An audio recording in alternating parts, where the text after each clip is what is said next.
علیکم پیارے ساتھیوں، میرا نام ہے محمد روحان تنویر۔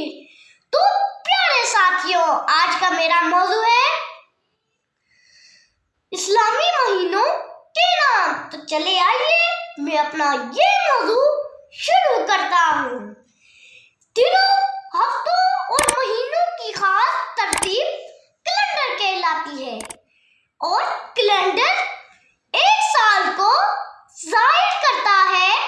ہر سال میں 12 مہینے ہوتے ہیں، اور اسلامی کیلنڈر میں بھی 12 مہینے ہوتے ہیں۔ اور پیارے ساتھیوں، اسلامی سال میں 354 دن ہوتے ہیں، اور اسلامی مہینے میں 29 یا 30 دن ہوتے ہیں۔ ہم اسلامی کیلنڈر کو ہجری کیلنڈر بھی کہتے ہیں۔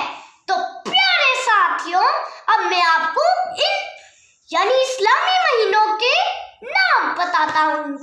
آئیے ہم شروع کرتے ہیں۔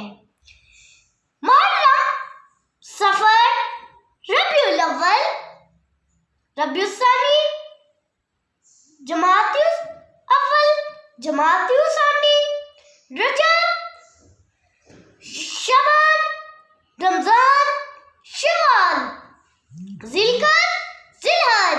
تو پیارے ساتھیوں، میں امید کرتا ہوں کہ آپ جان چکے ہوں گے اسلامی مہینوں کے نام، اور اسلامی مہینے میں کتنے دن ہوتے ہیں اور مہینے کتنے ہوتے ہیں۔